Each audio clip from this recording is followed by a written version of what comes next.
Good evening, everyone, and welcome. My name is Yifan Gao, and I'm a core faculty member in the School of Landscape Architecture at the Boston Architectural College. The BAC is distinguished for its leadership in educating a remarkably diverse student body, advancing social equity through the design of landscape architecture, interior spaces, sustainable environments, historic preservation, and spaces for human health. With the support of our exceptional practitioners and faculty, we remain at the forefront of integrating practice-based learning with academic study. This evening's event is the second event in a lecture series of Fall 2024, Just Futures. This lecture series is supported in part by Eastern Savings Bank. Tonight is my sincere pleasure to introduce our guest speaker, Alejandro Saldarriaga Rubio. He is a Colombian designer known for his work in architecture. He has an international professional trajectory, having lived, worked in various countries, including Denmark, Switzerland, and the United States. He holds a master's degree in architecture from Harvard Graduate School of Design, and currently he resides in Boston, working as a teacher and research fellow at Northeastern University. In 2020, Alejandro founded his architecture practice, Alsa Atelier, during the midst of the pandemic. The studio is dedicated to investigating impermanent, low-tech, and need-based architecture derived from the pandemic response design. Since its inception, Alsa Atelier has produced a noteworthy line of project work that has gained significant attention from local and international media. Alejandro has presented his work at the Harvard Graduate School of Design and Columbia Graduate School of Architecture, Planning, and Preservation. In 2023, Alsa Atelier was included in the latest edition of Art Daily's Best New Practice and was published in November 2023 edition of Domos magazine. Currently, the practice holds an outstanding project in Mixcom Hall America's Prize, Emerge Cycle 5. Please join me in extending a warm welcome to Alejandro.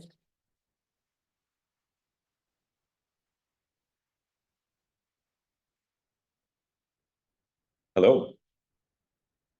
You hear me correctly? I think this is comfortable enough. Are we able to dim the lights a bit more, by any chance? Thank you.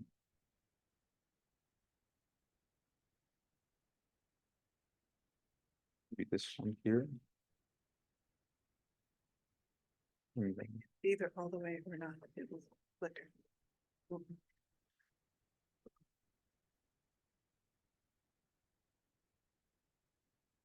Ah, nice, right? I've always loved this auditorium hall, so I'm very happy to be presenting in it. For those of you who don't know, I began my academic career here at the BAC. So I taught Foundation One studios in the Boylston building. And I tell this to everyone very openly. As a collective group of students, I do think that the BAC has been the most humble and hardworking at the same time. So it's very happy for me to be presenting here in this environment. So today, I'm going to be talking about the architectures of magical realism, which is pursuing notions of transience, affordability, and chronic emergencies in the public realm. So before my presentation begins, I'll want to talk or read a small quote from Alejo Carpentier, one of the most influential authors of magical realism. Pero ¿qué es la historia de América toda sin una crónica de lo real maravilloso? What is the history of all America if not a chronicle of the marvelous real? So the marvelous real, or lo real maravilloso, is what we refer to as magical realism. For those of you who don't know, magical realism is a term used to describe a literary genre that introduces elements of the fantastic into a highly realistic setting. As a proof of concept, here we have a painting from Fernando Botero. definitely we understand that it's the Mona Lisa due to the fact that the lighting, the setting, we instantly recognize it. But through the distortions of the human proportion, the painting becomes fantastic. So at the start of 2020, human reality changed very drastically, and in a matter of months, the fantastic became part of our reality. These are quotes from 100 Years of Solitude, written by Colombian author Gabriel Garcia Marquez, in which he describes a situation in which the town of Macondo was faced with an unprecedented rain that lasted for 4 years. The book in itself focuses on different situations that happen due to lack of human activity and talks a lot about isolation. At the end of the day, it's 100 Years of Solitude. So there are definitely parallels between the reality that we live through. Most of these images we can definitely understand as ordinary right now, or we can comprehend them, but before the pandemic, we would have definitely thought of them as fantastic. Furthermore, due to lack of human activity, overnight, there was a proliferation of rabbits, and the next morning, the streets were paved with rabbits, comparable to the situation that happened during the pandemic, where lack of human activity led for animals to take over our public spaces. And finally, an example that managed to change the built environment. So many flowers fell from the sky that the next morning, the streets were carpeted with green. Definitely a situation as well in which vehicular infrastructure was transformed into restaurants in a matter of less than a year. In an environment that's driven by capital and regulations such as New York, for this phenomenon to happen in such a short time, I find quite fantastic. Moreover, we started to see this weird typology popping up in different parts of the world: New York, Melbourne, Helsinki, and Mexico City. This weird typology was composed of two different typologies of architecture, of ephemeral architecture and emergency response. What happened before the pandemic? Traditionally, ephemeral architecture has been dedicated to the notion of the spectacular, or the event that breaks our quotidian routines. May it be a concert, may it be a funeral, may it be a wedding, may it be a bienal.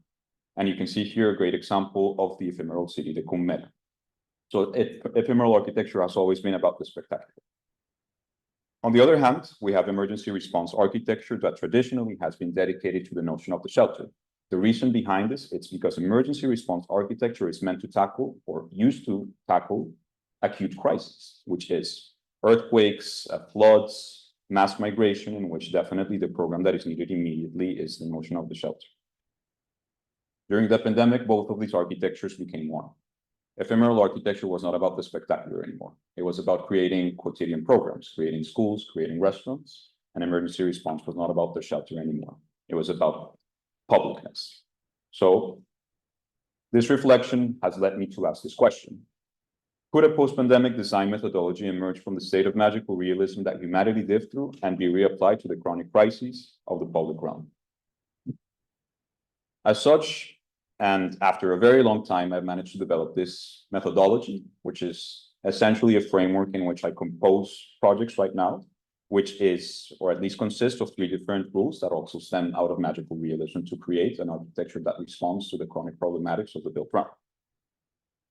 I'll explain this as I start to explain the projects as well, but just very clearly, a rule that makes and is present within magical realism is a realistic description of everyday phenomena that is embellished through epistemological or ontological perception. This means the actual fantastic elements that are being described in magical realism novels, it's not necessarily clear if it's actual physical matter that is being shown as magical, or if it's just the interpretation of the person who is seeing the actual facts. Due to economic scarcity, many architects and designers, including myself, had to resource to different sort of materials and transform them into architecture, embellishing them. This is the first rule of post-pandemic design. The second rule, due to the nature of the pandemic, ephemerality was a condition that we all had to design with in that specific moment. Comparable enough to how it presents in magical realism novels to the notions of metamorphosis and how time is not necessarily linear or traditional. And finally, magical realism novels always have a social purpose in which they want to make visible problematics that were not necessarily known before. The reality and the brutal reality of growing up in a unprivileged global south context in rural areas. Many of magical realism novels focus on these types of contexts. And I'll explain this design framework through 3 different stages of my career as a practitioner. The first stage is the foundational projects that establish these rules that were done during the framework of the pandemic in the city of Bogota. The second stage is reflecting on how to adapt this methodology outside of the pandemic itself into more consistent problematics. And the third stage is how to reapply this in a different context outside of the global south here in America. Okay, stage 1. Again, pandemic happens. I was located in Bogota in this specific moment. For those of you who don't know, Bogota had one of the longest lockdowns, lasting as early as March and lasting as late as November, to November. And this is literal lockdown. For those of you who don't know, Bogota is a city of 8 million residents. And as an example, 40% of the city's restaurants were forced to shut down due to lack of economic activity. So I want you to imagine the impact and the unprecedented levels of unemployment that were happening in this time. So naturally, many public institutions, including the Colombian Society of Architects, decided to make programs to progressively reactivate the city.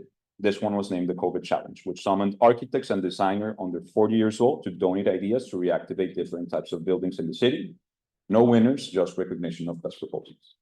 At this point, my biggest desire was to pursue practice and have a built proposal. I thought this was a pretty good idea to pursue it.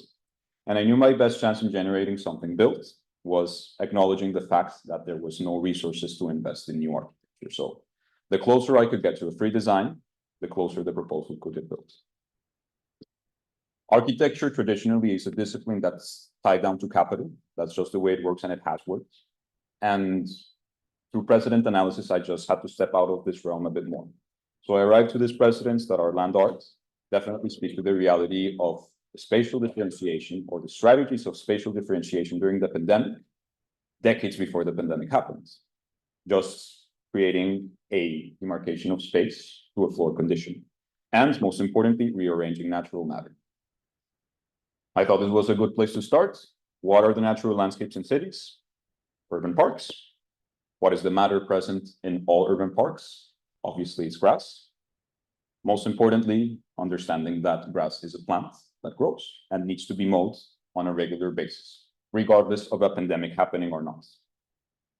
So that became a question that, what if we tell the person who is in charge of mowing the grass on a regular basis just to do it a bit different? It would be readapting an existing process, arriving to a costless design. So the proposal was reactivating public parks through the quotidian process of mowing to draw social distance in clouds that could easily change size and disappear seamlessly in the grass at the end of the pandemic. This is a result, cloud parks, and the proposal was never built, unfortunately. It won the competition, and it got me very close to the Colombian Society of Architects. So I do think it was a good investment, sadly, and it was very easily applicable, but nobody was really interested in making this happen. Regardless, very similar to the context of New York, the government decided to create an open streets restaurants initiative, the way that New York transformed parking spaces and transformed it into restaurants. Something very similar happened in Colombia. And the local government contacted the Colombian Society of Architects to create an outdoor restaurant intervention for La Perseverancia Marketplace. This is an important gastronomic center within the city. There is a Netflix documentary if you want to see it. It's very nice. And at this current point, it had 12 restaurants and 50 employees that were about to lose their jobs due to lack of economic activity. Definitely a situation in which the clients didn't have any funds to invest in new architecture. The Colombian Society of Architects, being a nonprofit organization, definitely couldn't invest in this proposal as well. And the local government was investing all their money in more precarious facts. So how do we make a free proposal? This time being actual architecture. So this concept of rearranging natural matter, definitely not necessarily engaging with a natural landscape and trying to increase the size of matter that we have available to the scale of the city. The reason behind this is because we wanted to understand what matter could be actually transformed into architecture at a larger scale. And funnily enough, we came to the conclusion that construction landscapes share a lot of commonalities of emergency response architecture. You need a material that is very accessible, very cheap, it's modular, that it can return into its previous purpose after disassembly. So we contacted the Colombian Society of Architects And we told them this, we think this is the way to go. They answered just saying, we have collaborated before with a scaffolding company called Lighter. Since this is a project that has a social purpose, I think we can convince them to donate the material in exchange of a publicity stunt. And that's the way that we actually got scaffolding for free.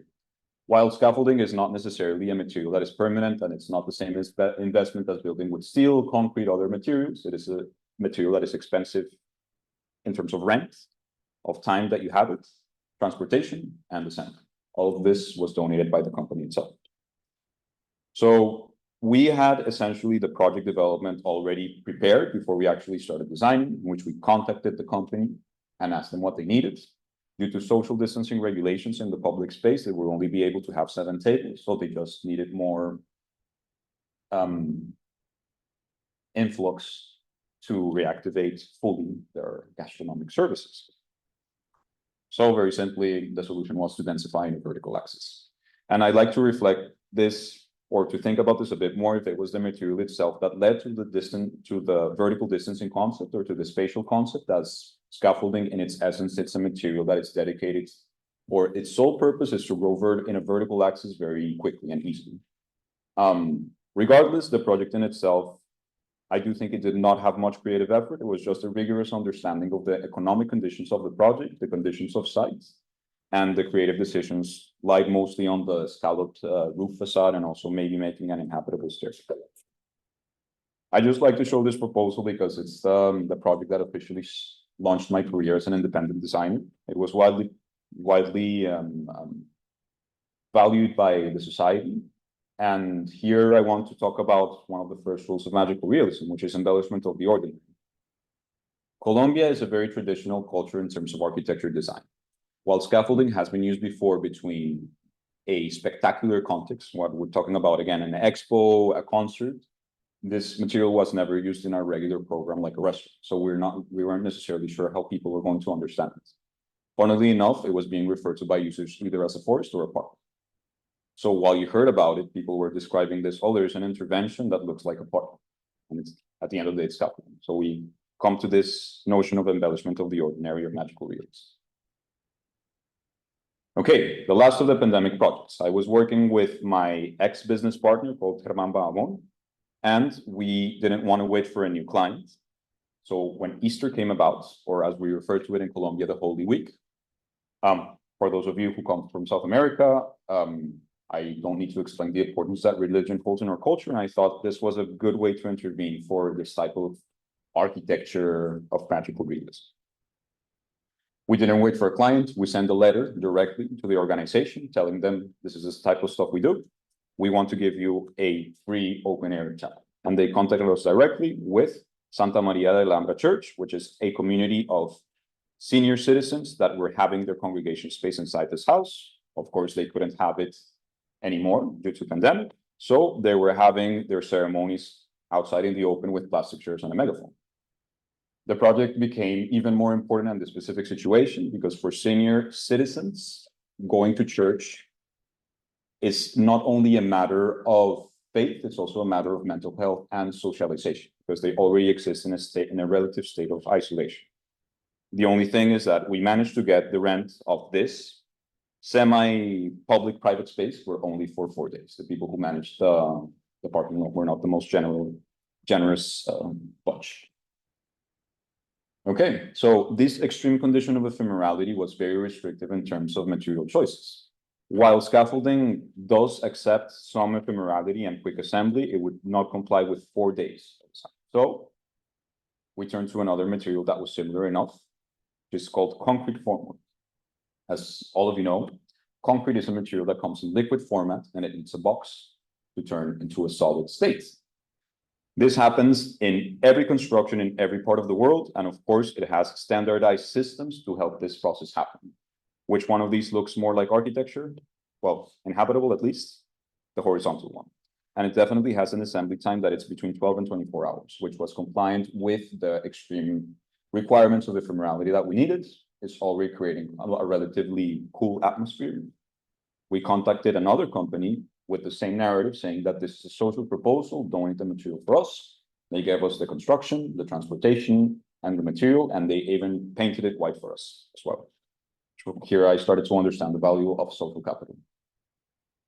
Next step was talking to the church on what they actually wanted in terms of typology. They mentioned the Greek cross, in which we were very excited that it was not necessarily the traditional Roman cross that I believe would be too in your face sort of Christianity. So we continued with this typology, readapted it with the material itself that consists of these parallel joists, cross bracing, and a truss. Funnily enough, when you start to readapt this into an habitable space, you need double the amount of structure, at least cross bracing. This is a conceptual plan you're definitely able to walk within. It was a very interesting approach to relationships of solid and void, but definitely was the biggest critique from the users of the chapel in itself. Some complex drawings, so I can talk about this proposal a bit more. Nice model. And you can see here all of the materials, or at least the amount of area that they occupied before assembly, which was around 300 square feet, while the chapel was 3,000 square feet at the end. The material is so intuitive to use, even more so than scaffolding, that students from the local university that I did my undergrad were invited to start the construction. And they managed to get to this point where the builders finished the rest. And for the duration of 4 days, a parking lot was transformed into a chapel. By the condition of the trees surrounding the specific landscape, the perspectives that you got approaching the project were very interesting, specifically people that were not there the day before. It was just something very unusual for them to see in their daily lives. And the chapel was very successful. It had maximum occupancy for the 3 celebration dates of Easter. And I just really like to show this image to advocate for low-cost design. I feel that there is a prevalent notion in which lower funds leads to a lesser quality of architecture. I do think that this specific project advocates a lot for a very sophisticated atmosphere using the most ordinary materials that you can find. Now, talking about the second rule of magical realism, which is metamorphosis and ephemerality. I don't know how many of you have ever felt inclined to kneel in a parking lot, but you can clearly see that people were doing their own rites without giving it a second thought. So this notion of transforming a space, not necessarily in form, but in essence, was happening very clearly. Another rule of magical realism. Okay, so stage 2. After all of these proposals, I was able to start engaging with more traditional methods of practice, which was designing single-family homes. To be frank, I didn't find the process so exciting as the socially oriented proposals. And I just wanted to continue doing so. So this led me to the question, what is the relevance of this architecture outside of the pandemic? So through some advice, mostly from teachers from the GSD, different discussions, arrived to the reflection that the pandemic was a chronic emergency at a global scale. We're generally used to thinking of emergencies as something acute. So the idea that it was something that needed attention, but in a long-lasting time, led me to ask which other places within urbanity have chronic emergencies. So one more time, I will quote Gabriel Garcia Marquez with one of my favorite quotes from. It was such a tumultuous invasion that during the first days, it was impossible to walk through the streets because of the furniture and trunks and the noise of the carpentry of those who were building their houses in any vacant lot without asking anyone's permission. Very beautiful wording, right? It sounds surreal, but this is the reality in how cities grow in South America. So here you can see a border condition. So generally this phenomenon happens, at least in Colombia, it has happened traditionally by people either escaping poverty or violence in rural areas of Colombia. They arrive to the edge conditions of the city. They take over a piece of land and start building houses. So you can see here that this development that's happening in 10 years is not through any sort of development drive or governmental drive. This is literally people building their own homes. So I find this phenomenon to be quite fantastic to some sort of extent. So some analysis, this was part of my thesis at the GSD. understanding that this phenomenon does not happen overnight, that of course it has a process of happening, a first condition, which is the actual act of invasion, which is the more precarious state of residential spaces, that is more closely tied to conditions of acute emergency response architecture. The second condition is when these residences start to become more permanent, urban shapes start to take form, but not necessarily fully. And then the third condition, where urban density happens, and there is a problem, I'll talk about this later, which is the reactivation of these cities, or at least regaining public space. So, talking about the second condition, I contacted this neighborhood, or at least through some connections. I got to this neighborhood, which is San Luis, in the northeast part of the city of Bogota. This is what it looks like. It's a neighborhood that has been there over 40 years. It has over 10,000 residents. It does not have any sort of governmental financing, so they don't have any healthcare infrastructure. They don't have any police stations. They don't have paved streets. They don't have sidewalks. They do have one school that has been organized by the community itself. The little electricity and water that they have has also been organized by the community. So it's a very impressive landscape in which I've met wonderful people and I've made great friendships there, especially collaborating with Mata Tejedores de la Tierra. So it's an organization that deals with water and food security within this environment. And I've also collaborated with my good friend, Oscar Zamora. He's sitting right there. You want to look at him? Yeah. So we collaborated together to do a first experiment in this neighborhood which dealt with water security, which was this small tower that recollected water through the fog. So this textile, the purpose of it is condensing the water present or the moisture present in the fog and recollecting it for use for those community members that do not have access to water in these neighborhoods. So this little ghost was a good first experiment, but I just wanted to show you that it actually made the collaboration between the communities there stronger. So they contacted us and said that they wanted a center for hydroponics. For those of you who don't know, hydroponics essentially is vertical farming indoors. So I once worked in Copenhagen at a very fancy Danish office, doing very fancy projects of very fancy hydroponic means. And I told them, are you sure this is even possible technologically in the global south? And they sent me this through a WhatsApp message, which was definitely the proof of concept that this can be easily done in the global south. And then I just realized the brilliant idea that this was. In places of this bordering condition of informality and self-built construction, the most prevalent diseases, at least in Bogota, are obesity and diabetes. So definitely healthier eating habits, specifically through sustainable means, that's urban agriculture, it's really great. These places are usually, or at least they have a very high density, so vertical farming is just a great idea. So part of the reason that I'm still here is that I'm able to advocate for these community members in a place where there's people with a lot of money, essentially. I'm able to talk English, go to these events, and most importantly, Boston is a place that has the most nonprofits per square foot, if I'm correct. That includes universities, but still. So it makes my job easier in some sort of sense. So in this scenario, I contacted the New England Association for Colombian Children. Yes, there's a lot of these organizations specifically working in Colombia.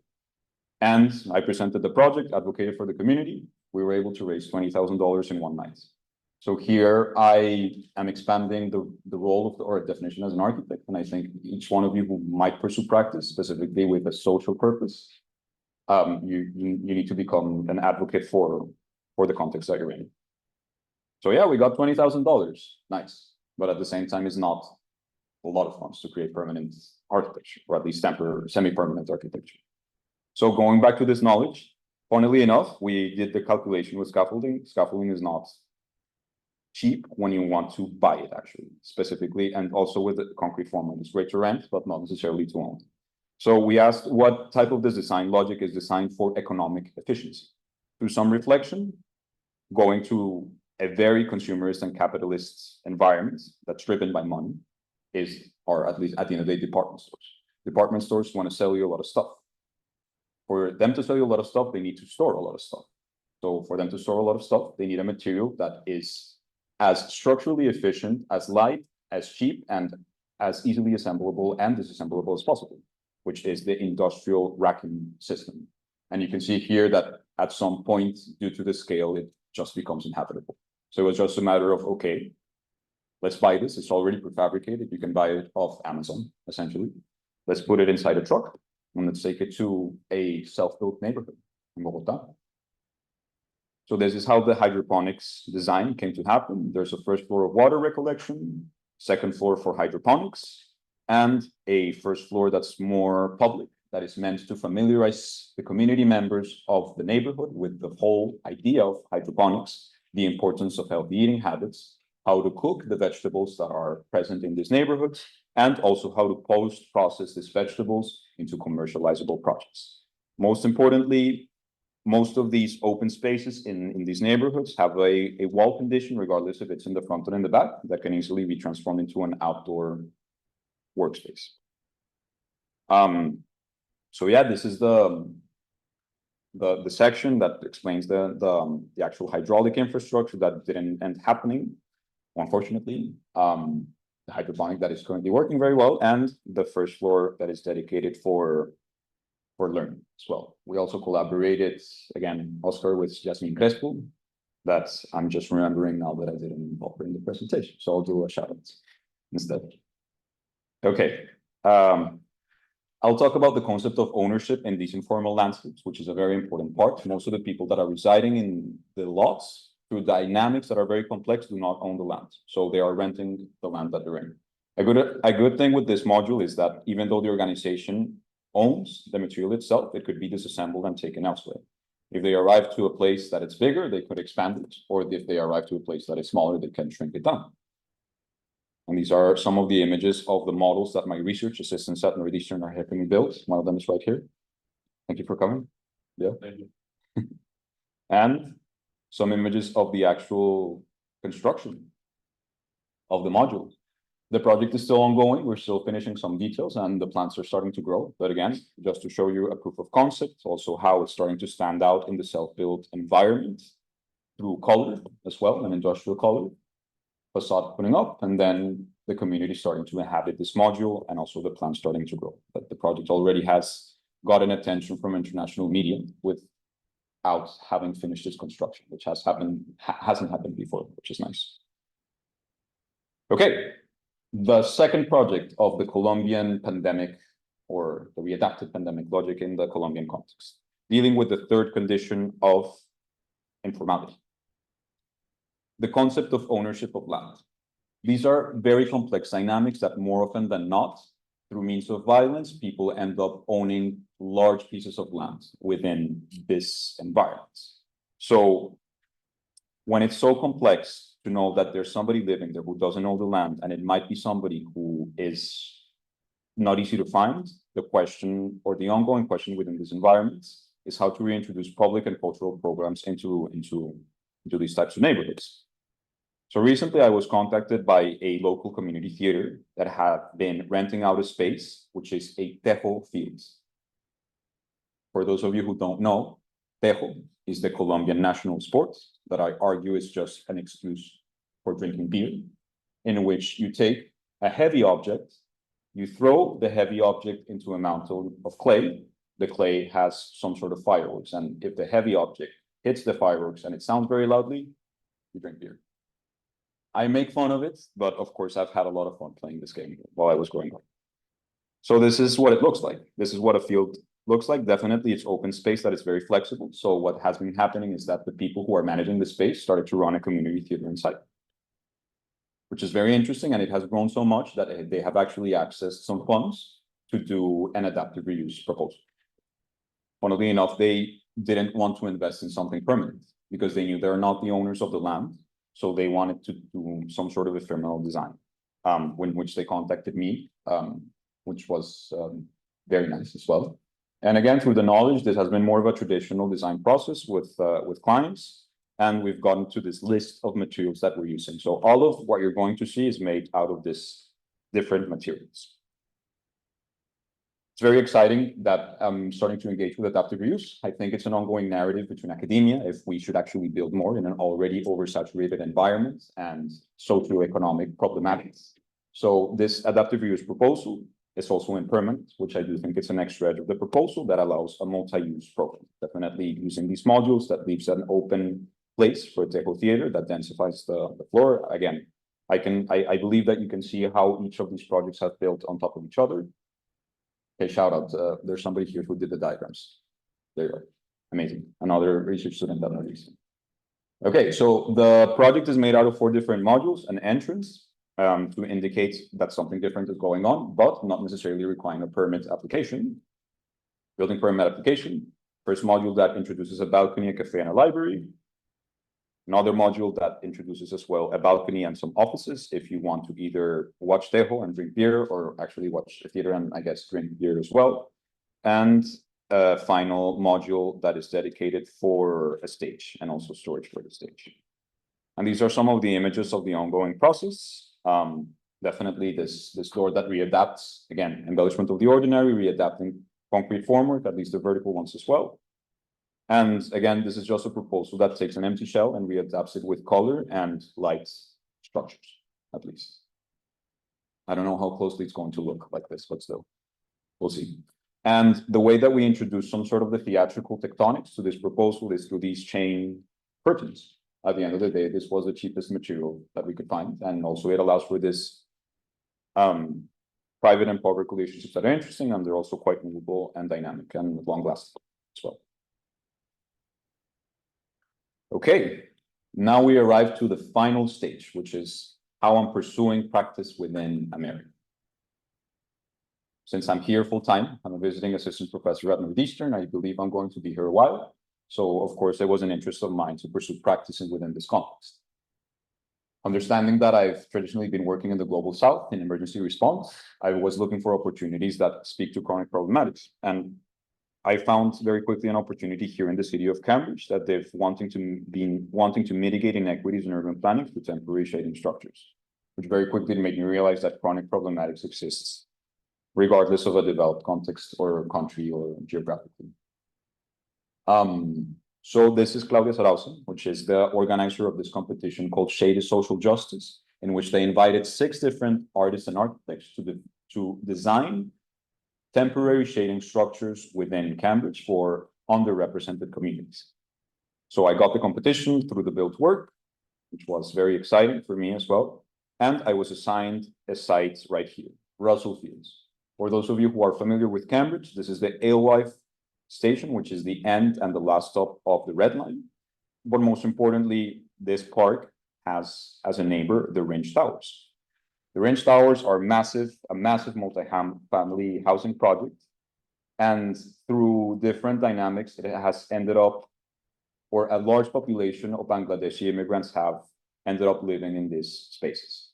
Most of these residents do not have access to air conditioning. So during summer months and for the heat, it is important for them to find a place to cool down. They're not a community that could advocate for permanent spaces. Most of them don't have fully resolved immigration status. Most of them are not very good at speaking English, and they're overall very shy in the public space.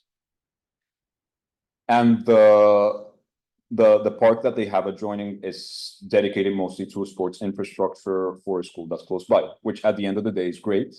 But you can definitely see that these spaces are not necessarily designed for a large population of immigrants that live very close by.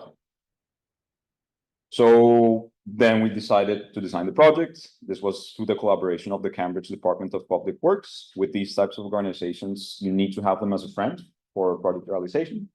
So the start of the project was to think of a design that fit into an ongoing initiative. What are they doing? They have this very nice publication that talks about how to create a healthy city, which is through healthy forests. And they want to plant 1,000 street trees each year. So I thought, okay, this is a cool start. And then we can see here this ordinary temporary phenomenon that I'm always driven to, regardless of size and scale. So how do we embellish this into architecture? Quite literally. Just oversizing them in an exaggerated manner and then cross-bracing them to support a tree and turn them into a column. The next step is deeply understanding how the sun moves around Cambridge. Definitely we know it's with south incidence, so direct sunlight comes from the south. So very practically, the project is about generating 8 of these columns in a concentric manner with changing density of the southern parts, having more density in the southern part, less density in the north parts, to eventually have the trees themselves work as a shaded structure, shaded structure. Due to realistic or I guess regulation, I was not allowed to design a permanent structure because I'm not a licensed architect here. So for those of you who ask, I am not an architect, I'm an artist. And this is not architecture, this is public art. Okay. Eventually the trees will grow and provide the actual shade for the residents in the area. I would have loved engaged a bit more with deeper landscape design. There was no time or money. So the the Cambridge Arboretum sent me a list of trees that they used. And for me, it was mostly about choosing scale, proportion, and color. The northern trees having a more vertical proportion are going to bloom, or at least not bloom, but change color. And when autumn comes by, the trees will turn red. The ones in the middle will signal the passing of time through spring, when they turn lilac, violets, I believe. And then the Japanese tree lilac will turn white, or at least it gives off white flowers at the beginning of summer. And while the trees grow, there's going to be a mesh connecting all of these columns to create a shaded enclosure. And this is a drawing that was made by one of my research assistants back there. So yeah, it's always my pursuit within my architecture practice to be able to communicate time more effectively. At the end of the day, it's one of the compositional rules of magical realism. And you can see here more closely the decision of putting trees in a specific density with a specific scale and also a specific color. And the project itself is designed for the mesh to go down on fall and winter and to be put back up in spring and summer. The project was built earlier this summer, and it's still up there for those of you who want to go and visit it. The mesh will go down in about 2 weeks because the leaves will start to fall and create a negative sort of load, but these are the images of the project being activated by the local community, the presence of this very large table that surrounds or like brings people in. And again, all of this narrative reapplied in the context of the US, taking or embellishing the ordinary, which are these off-the-shelf, pressure-treated lumber pieces, this camouflage netting, showing a very directly metamorphosis of passing the time through a very clear tectonic assembly. And at the same time, this project wants to make visible an inequity in the public realm. So it has a very strong social purpose and it wants to make a stance where it's built. Okay, almost there. How am I with time? Amazing. Okay, so the last project, which I've developed over this summer. So New York City, it has been a context that I've always been attracted to, mostly because it's the birthplace of tactical urbanism. There's a lot of overlaps between my work and the idea of tactical urbanism, so I've always wanted to approach this place throughout many failed tries, and through a lot of effort, I managed to arrive to Governor's Island, which is not necessarily New York itself. But it's close enough for now. It's a fascinating context. For those of you who don't know, it is an island that's very close to Wall Street, and it has a very interesting history. It used to be a military base up to 1995 when it became public. It's currently run by the Trust of Governor's Island, and most importantly, no private ownership of the island is allowed. This has actually let this piece of land be, or at least it does not have the same atmosphere as Wall Street, because no private development has been allowed within. So this phenomenon has led that nonprofit organizations are renting the houses and running their operations during the day, as they don't have any financial interests. So this was happening for a very long time until recently, the Trust of Governor's Island decided to introduce an educational building called the New York City Climate Exchange. This is the image of how the island is going to change. It has been highly polemic. There's people who advocate for it. There's people who advocate against it. Many people are afraid that that's the way that real estate is going to introduce itself into the island. Regardless of my own personal opinions on the matter, this development made some of the nonprofit organizations to relocate within the island that was not necessarily taken well by the organizations themselves, but that's the reality because they're not the owners of land. So we go back to this problem of ownership. As such, I arrived to this company, which is a very fascinating company with a very fascinating purpose, which is to reintroduce 1 billion recycled oyster shells into the New York City harbor. So they recollect oyster shells from New York City restaurants, and they're argued that if they reintroduce 1 billion recycled oyster shells, they would clean the New York City harbor, as recycled oyster shells are perfect for new oysters to grow. Living oysters actively clean water. And they do this through volunteering workshops that take those oysters, build metal boxes, and put them into what we call gabions, or they crush them into smaller particles and cast this very interesting and large reef balls. This is their current state of operations in the southern part of the island. I want you to observe right now the scale of how many oysters are consumed by New York. And here you have a truck scale. And this is me standing on top of one of these mountains, which was very interesting. Of course, we go back to the problem of ownership. They're not allowed to build any permanent architecture, or if they will, or if they are allowed to, at the end of the day, it's going to be an investment that they don't want to make because they're going to be asked to leave eventually, as the island will keep developing these areas. They have invested in traditional methods of shade, mostly through tents. They have already invested $20,000, and due to wind uplift, they have broken within a month. So they have a need for a shaded workshop for the volunteers to actually have a space that protects them from the sun to actually carry out this very valid purpose of recycling oyster shells. As soon as I talked to them, they were very interested in this notion of lack of ownership leads to affordable ephemeral architecture. So they were very happy to collaborate with me. And this whole summer was the design process of an outdoor oyster recycling workshop space, which is a very interesting program.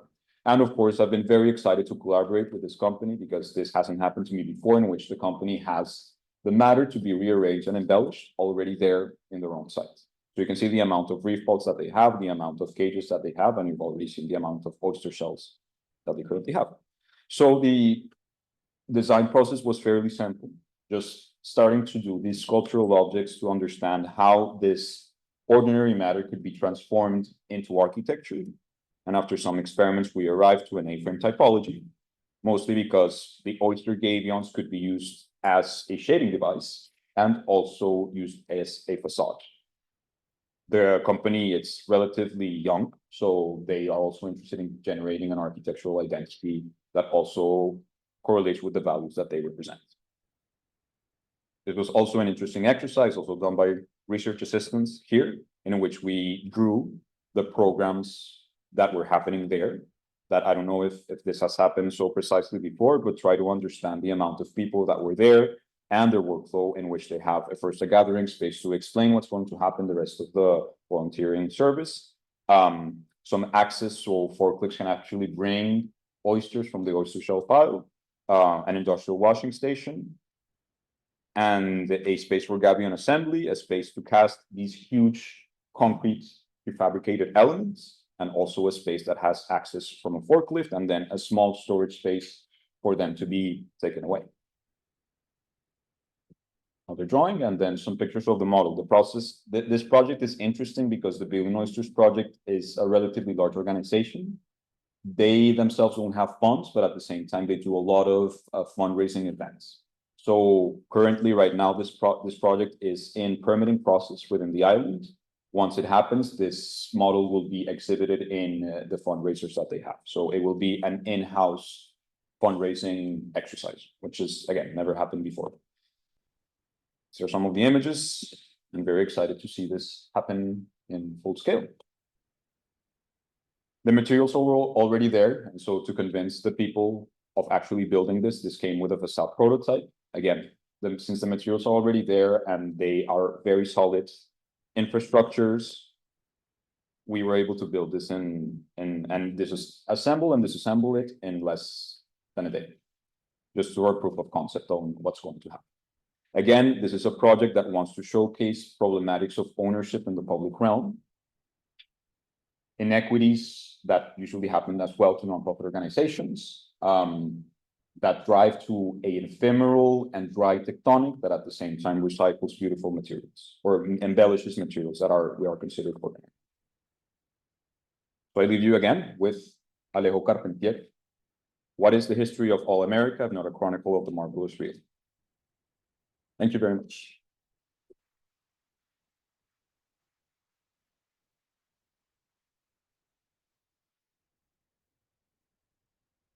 And 10 minutes of questions for both online audience and the in-person audience. If you have a question, just step up to the microphone. Microphone, I don't think it's really there. There's a microphone in the middle of the room. Step up to it, there's a way to pull the line. Wait online now? Okay. Hello, Hello. I'm Audie. I really enjoyed your presentation. So I was lucky enough to read 100 Years of Solitude this past year, and I feel like a big theme that Marquez touches on is how all the progress and, metamorphosis that happened to the town of Macondo was like, one, destined to happen, and two, destined to happen again. And it was kind of about like the cycle of time being circular. And so, sorry, I don't know why I'm out of breath. To you, I asked, do you think progress, and specifically the progress in the work that you're doing in architecture, does it have to be temporary to have the effect that you hope for, or can it be permanent and not, have a negative outcome as well? Yes, definitely. This is a question that I ask myself every day. That between the lines, you're asking if I want to still continue pursuing ephemeral architecture, if I want to pursue more traditional methods of practice. To your point, I believe that also through the progression of works, I can see that I'm starting to engage with a different level of permanency. But at the same time, I think I've involved within the narrative of the work that I have also always a component of ephemerality, because I do think that it engages with questions of sustainability specifically at a time that we are asking as architects, should we build more, right? So I do think being conscientious at least of what's going to happen with your materials after your building stops to exist, it's a very important question. I invite everyone to ask yourselves that specific question, because you can see that the previous proposal, the Bill Oysters project, the ephemeral theater, the hydroponic center, all of these are structures that could last 10 years. There are buildings that last less in contexts like Dubai or China, right? So I think the pandemic did a break in which architects are now more conscientious on material life cycles. And it's a great question. I, of course, want to be more ambitious with the projects that I get, but ephemerality will always be a condition that I want to pursue.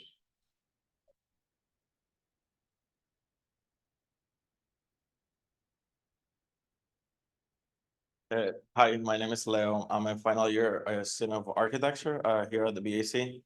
I'm very interested in like your merge of like magical realism and architecture, because like I grew up in Cuba.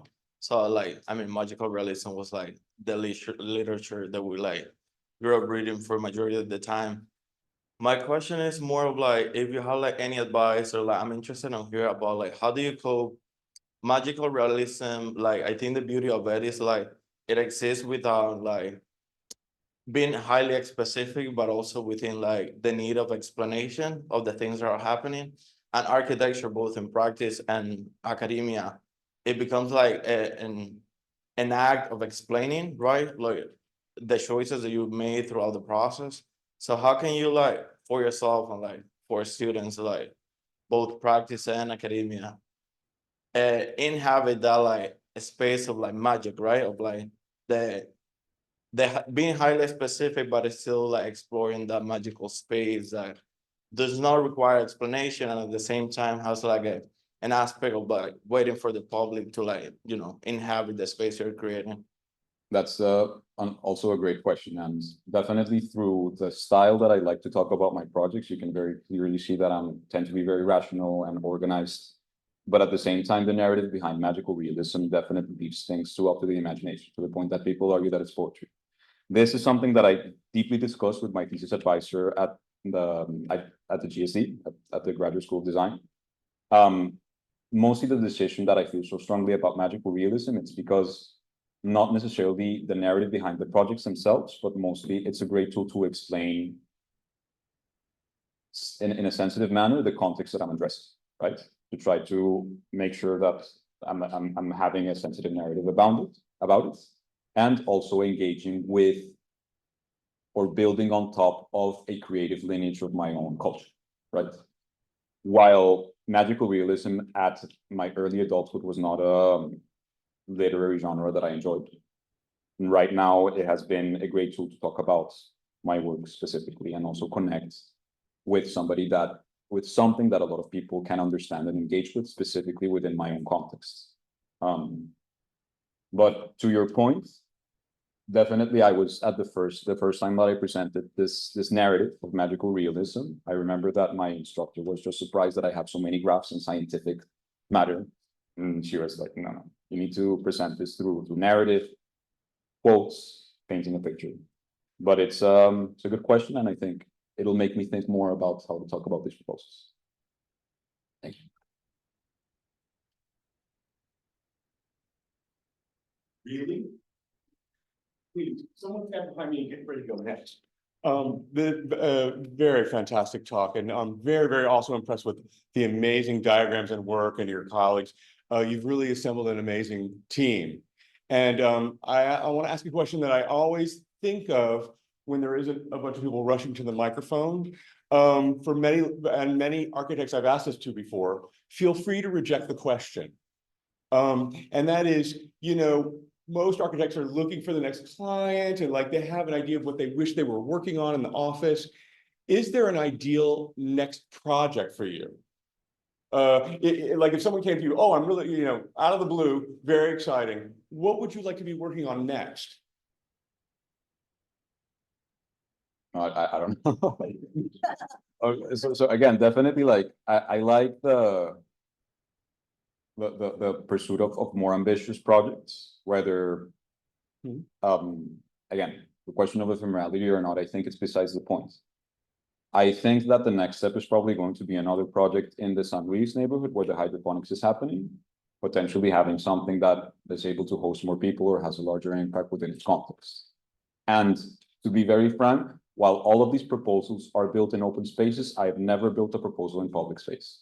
It has always been in privately owned public space, every single one of them, right? So I think it would be nice to build something in public space that's able to have a higher influx of people. That is challenging regardless of being in Colombia or being here in the US. Thank you. Good question.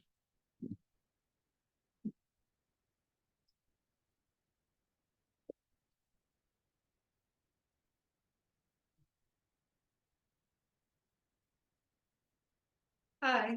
Hi. Alejandro and I are neighbors in the office, so Yeah. nice to see you in this formal environment. Now I'm worried about what question. No, you should be worried at all.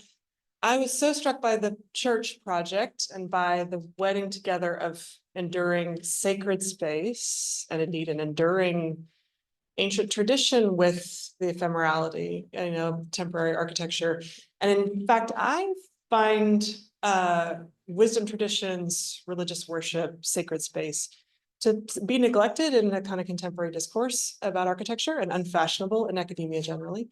And I guess I just wonder what, in the process of this project, where did your mind go, or who did you research, or what were you looking at, either in the temporary kind of pandemic responsive space or in ephemeral architecture for religious worship or the sacred in general? Okay, so difficult question, but let's try to answer it as best as possible. So I understand that, I believe at least that the reason why discourse has been driven away from this program is due to the negative history behind any sort of religious institutions, and also what they represent in terms that they need to be present, permanent, heroic. So this was a very interesting exercise, but to be very frank, this narrative behind this project has been a post-fact narrative. In this specific project realization, this project so it does look like a long time, but from the moment that we sent the letter to the actual construction, it was a week. So it was a week of design, a week of contacting, a very stressful week, right? Yes. So there was not a very long time to do deep reflections. To your point, we were actually, so this was definitely the client requirement that at the same time we thought was very lovely. And we, in this point, didn't want to paint the scaffolding white. And we wanted actually to show its true properties and be very theoretical, but the company actually wanted to showcase it in its best form. So there was, do you want the material? Yes, we'll paint it white. And at the end of the day, it ended up having this like sacred feel. But to be very frank, yes, this has been a post-fact, a construction of narrative. But if I pursue specifically a proposal like this, and this project, it speculates, it manages to get a lot of intrigue because at the same time it's dealing with these notions of history, of long-lasting institutional power in an ephemeral manner in a socially oriented context. So it has gotten a lot of attention from prices and media, but surprising for me because it was, again, all of this has been post-fact narrative. The great question. I don't know if this was good enough as an answer. Okay, thank you. Hi, just out of curiosity, what would you say is like the greatest challenge between like working between an environment like South America and then coming here and working in North America, especially like in the New England area? Oh, definitely. Funnily enough, the answer I'm going to give is language. In a sense that here it's such a liable environment that the way that you define and talk about things, it's surprisingly important, right? Here to build this process, okay, so language tied to regulation, more precisely. Temporary projects in Colombia do not have any sort of written law, so it's essentially the Wild West there. You can build essentially anything and get away with it. A story that I like to share. So this is a project, the first project that I assumed full liability. So again, very stressful week. When you build a very large metal structure in open space, it's very prone to lightning, right? So you need to install what we call in Spanish a pole to earth, which is a copper wire that wraps around a structure, and you need to put it very, very far away and deep into the ground. I was not there when the pole was getting installed. So when I asked the contractor, where is it? The pole was here, or essentially in the middle of the church. And it rained for one of those ceremonies. And it was very scary in that moment that I was about to scream, everybody evacuated with your lightning, specifically with senior citizens that they don't evacuate in the quickest manner.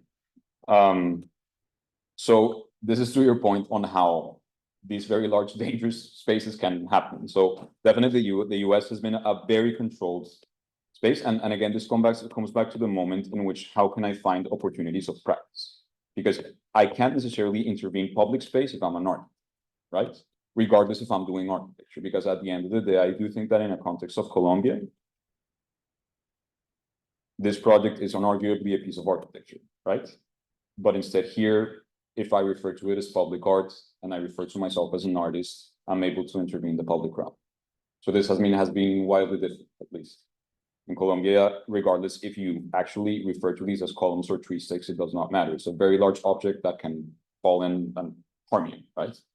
Here it's something that I found very surprising. And overall, the process in Colombia are very exciting. Most of the projects that I showed have been a very short time frame than the design and production. Here it just naturally takes a longer time because you need to talk to more people, make sure that most people are happy around it.